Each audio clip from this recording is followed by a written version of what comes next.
Today I'm making my first risotto. I'm using regular basmati instead of the little arboreal rice. My cousin's husband's a chef and he told me I do not need that special rice. So I'm using regular rice.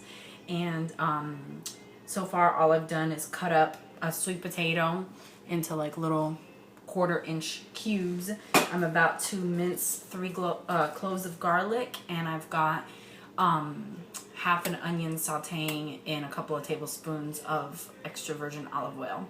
So I'm going to mince that garlic and fill you in on the next step.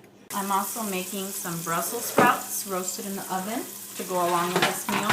So I actually buy most of my vegetables frozen because it's so much cheaper.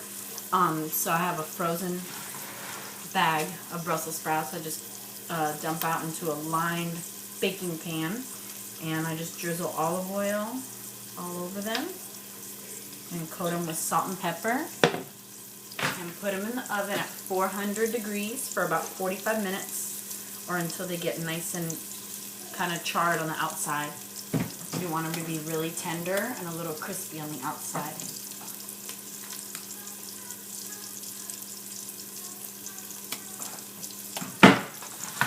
And I'm going to toss these together, but I guess you can watch that because I have to wash my hands. You have to watch me wash my hands.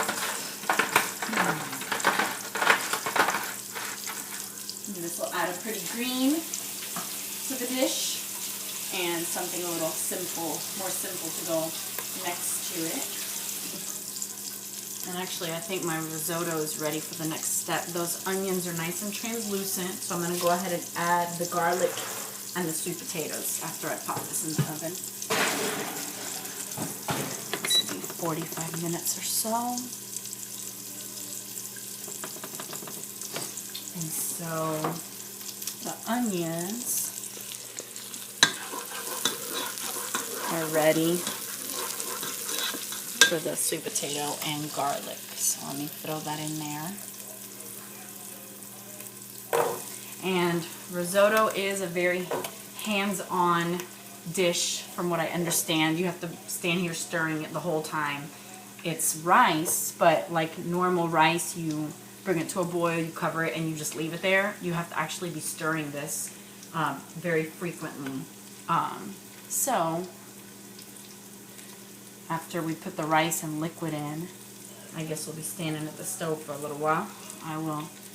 I'll tell you about it and I'll cut the camera, of course. So now I've got the sweet potato, garlic, and onions in there sauteing. And already the garlic is starting to smell like heaven. I love garlic. And it's so good for you. Alright, this will saute 3 to 4 minutes. And I will check on the next step. So now I'm going to add a 1.5 cups of rice. I'm using white basmati rice. I'm sure you can use long grain white rice, or you can go ahead and use the traditional Italian short grain rice that they say you have to use, or you can use short grain white rice, which would probably be most similar to that, and a 1.5 cups of a good dry white wine. Don't use cooking wine. If you won't drink it out of a glass, you shouldn't cook with it. You can tell the quality is so different. It makes the dish all better. And after this, I'm going to put in 1/2 teaspoon of salt and a 1/4 teaspoon of pepper. And I'm not measuring it precisely because I don't feel like it. This will also be seasoned with some rosemary, thyme, and oregano. And now you just stir this frequently until all the liquid is absorbed. And I'm sure that's going to take a little while, so I'm going to up the heat to about medium-low. Leave it uncovered and stir it frequently. Once the liquid is absorbed,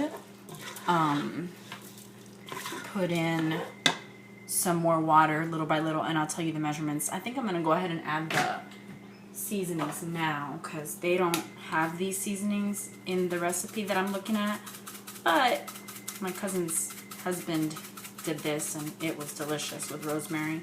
I'm going to do about half a teaspoon of rosemary. You know how strong rosemary is. Don't want too much in there. And then maybe half a teaspoon of thyme. The wine and the garlic, yummy. And like a quarter teaspoon of oregano. And I'll stir this in. Get all those flavors marry. And I'll just show you what it looks like before I cut the camera. Once it's more absorbed, I'll show you again, and we'll start adding liquid little by little.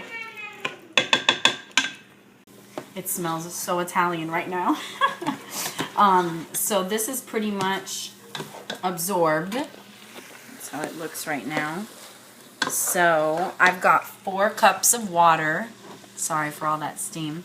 I have 4 cups of water measured out, and I'm going to add 3/4 cup right now.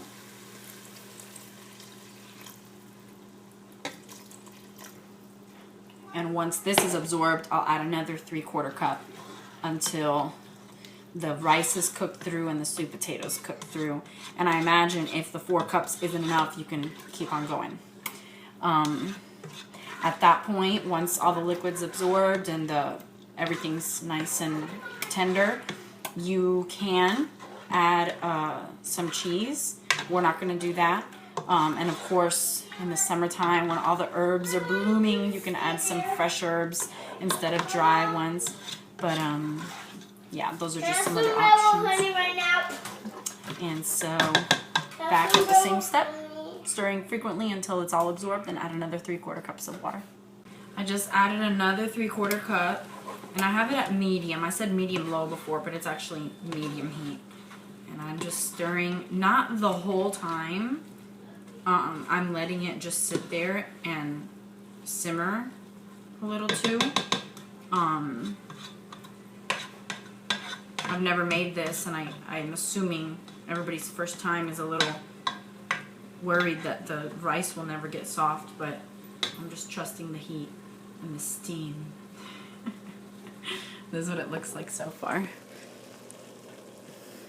I've been adding the liquid when it looks like this, like when I can move it, and even though it looks, you know, moist still, this is what I would consider absorbed, because obviously we can't expect it to be like little grains all loose and separated when it's absorbed, but it is a little moist still.